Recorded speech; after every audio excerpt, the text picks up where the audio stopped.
Hey everyone, welcome to another artwork analysis. Now, I've talked about anime quite a bit before, and people seem to like that a lot. So I wanted to really talk about somebody who combines classical painting techniques and theory with anime as well.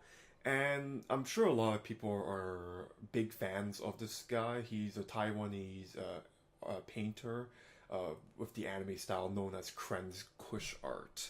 Now, I'm fairly sure that's probably not his real name, but I haven't been able to find his real name out there. So let's just go by Cushart here. So I wanted to talk about this particular piece as well because people on my Deviant art, sorry about that, did requests me to talk more about anatomy as well. So, and Vi from League of Legends is my main character that I use in the game, so it kind of works both ways. So, first, I want to talk about anatomy, obviously.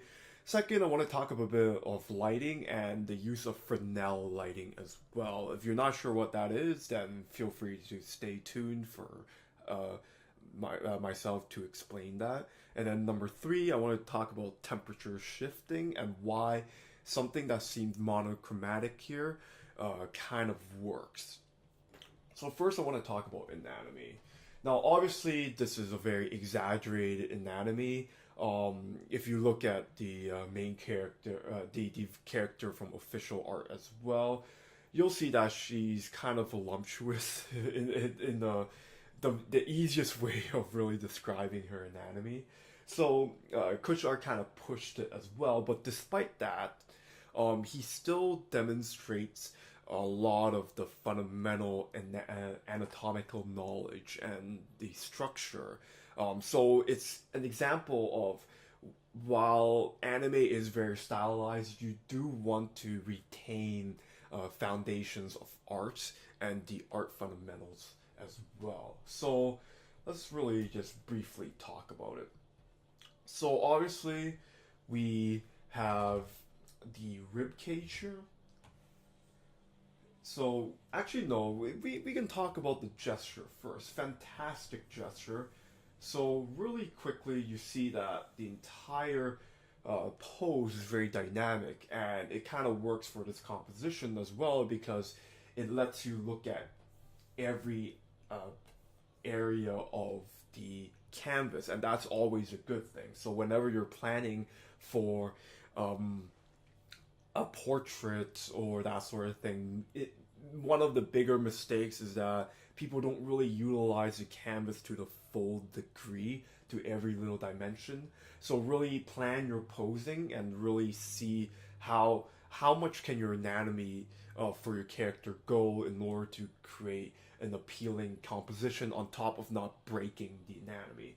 Speaking of which, let's talk about the anatomy now. So you see that there is a really beautiful center line through the rib cage into a very exaggerated hips, of course. You see that the hips are definitely really, really thick, um, really thick. And but again, notice how let's use a different color here. Despite that fact, we have the torso and the bones are kind of really adhering to the proper anatomy of a reality. It's just that the proportions are a little bit different because she is an exaggerated character here with an exaggerated style. So you see here, the legs obviously are connected to the really thick hips, so it allows for a much thicker hips, thicker legs as well because there's more room for her legs to be placed, and you see, and just in general, just fantastic. Again, you could play around with the proportions, but the structure of what makes somebody human should stay the same. So here we can look at the breasts because I'm sure a lot of people really want me to talk about it. It's very awkward. So a lot of people draw breasts, as I talked about before. They kind of just make it very circular, but breasts are if you really dip it down a little bit, let's really use a different color as well. If you really just, this one's not working either.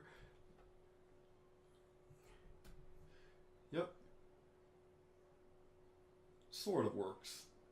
So you see the breasts here are leaning towards the bottom side because it creates a teardrop shape. It's sort of like, again, you want to create weight in objects, and if you only have a pure circle is very neutral, it's geometric, it's kind of boring, right? And it's not really indicative of what reality tends to have.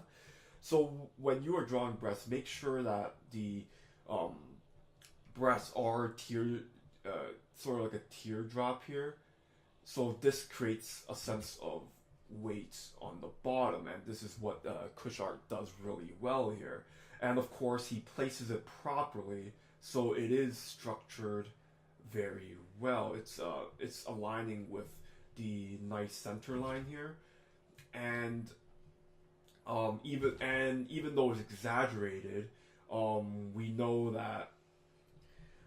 that because he's building on top of a structural bone structure, then it would work properly here. And of course, we can look into the neck and such as well. Let's use the green again. So we have proper collarbone structure here. And of course, we have the arms connected as well. So you see from this really rough diagram here that everything that he built is sort of like on top of each other. It's like, I always say, it's sort of like building Lego. Legos obviously interconnect with each other, and in anatomy it's the same thing, right? Like, a lot of times people kind of screw up because they're not really thinking in terms of one part connects to the other, and then they kind of break the bones or break the muscles a bit. It's actually much easier than you think. It's sort of like, if you look at your own body as well, everything is kind of interconnected. Nothing is ever going to be floating unless you break something, which is probably not a good idea. So in this case, Cushart really made sure that everything is built properly with her, creating a very nice gesture as well, on top of that with really good structural anatomy. So let's just finish off with the neck here. You see how the neck is properly built, and of course we have the head pushing upwards. The head, again, it's exaggerated as with his style, but it's still properly placed, and it doesn't look like it's out of place. And that's, again, pretty important when you're doing anatomy. So no matter what proportions you're going for, as long as you have proper structure and volume, everything will feel proper. And again, you could change the sizes of everything, and you'll be good to go. And of course, we can look into the costuming as well. So her fists are properly placed, because if we were to place her arms in the proper area as if she didn't have it, we would probably see something like this. And then the gloves are on top of it. And again, when you're doing costuming, make sure you know the underlying structure before you draw the costume in, especially when it's something really clunky like this. And of course the shoulder pads as well, just fantastic. Everything is built as if there are layers upon layers upon layers. It turned out to a very confusing diagram, but hopefully you understand what I mean. So let's move on to a little bit to the lighting and colors, because Cushart is kind of known for his lighting as well. So there's a lot of things to talk about, but I want to really focus on the Fresnel lighting of this, because it's one of the more prominent, more difficult things to actually incorporate. difficult in the sense that it's hard to find the situation where it's really appropriate, but at the same time, it's very easy to understand. So what Fresnel lighting is basically a fancy term to note that the environment in the background, so imagine this environment here, is creating a lighting to create an the edge of the object that is shining at. So you see Fresnel lighting used a lot of times in order to kind of merge the environment with the character. So for instance, you see here, he likes to use a lot of reds and turquoises colors in order to really create an edge here, to imply that because there is a saturated edge here, that the lighting from the background is shining on her. It's sort of like, I wouldn't say cheap, but it's very useful way of creating that sense. So you see here, there's even greens here, reds of course, and all that. Because if he didn't create that, then the white in the background will kind of look dull because it doesn't, even though it's really lit in the background, if it's not shining on the character, then it wouldn't really read like she's in the same place. So this is again masterful sense of lighting in order to create to kind of merge even a very simple background like a white background into the character.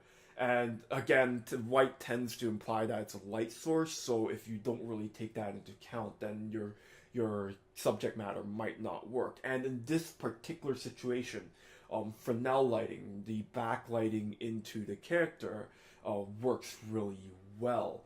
And of course, it's not exactly what you do for everything, but in a lot of cases, you might hear somebody like Sam Nielsen, another artist who is really known for his lighting, really put Fresnel lighting on everything, even if it's very subtle. So let's say there's a green background, then you would probably have a green Fresnel lighting, just really subtle. It might not be strong, but it should be there in order to make sure that there's some green onto the subject matter, if that makes sense. It goes back to the fundamental where you want to make sure the environment has a bit of colors from the subject matter, and the subject matter should have a bit of colors from the environment. So it's kind of like working side by side instead of working in parts. Now it goes into my talk on point number 3 as well, which is temperature. Temperature, it's Cushart has exaggerated temperature, but it's also really subtle at the same time. And what I mean by subtlety is that if you were to zoom in over here, I'll take the colors from here as well, just to kind of let you see exactly what I mean. So it's not a pure white. You might find a lot of artists mention that you do not really want to use pure white because white paint is kind of impossible to replicate in real traditional painting, because no matter what, there might be a bit of dirt, and it's just really hard to create purity the same as in digital painting.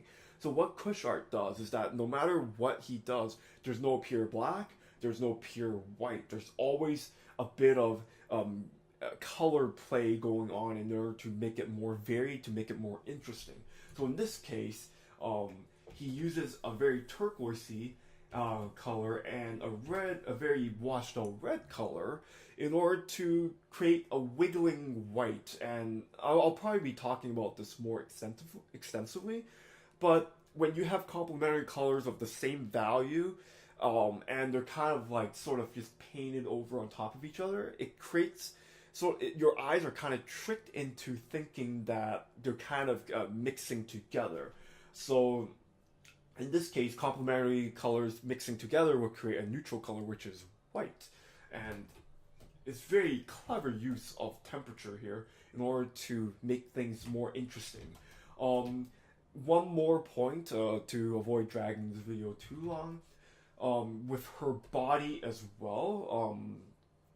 Cushart really masterfully changes the temperature a little bit to create a sense of form without really creating too much variation when it comes to values. So we can see here, you see how the abdomen here, we feel the form on the abdomen because Krenz uses a really slightly blue tint to create the highlights.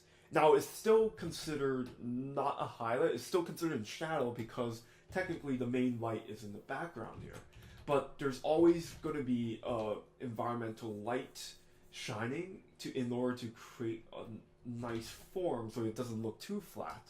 And he uses a very blue, maybe it's implied to be skylight, so that's definitely part of it.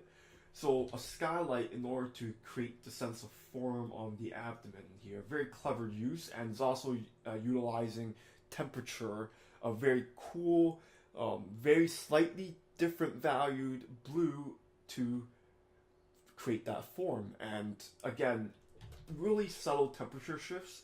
You can even see here as well, color variation, just masterfully using art fundamentals in order to create sense of form and create sense of interest. And it comes down to, when it comes to coloring the way he does, is to make sure that nothing really stays stagnant.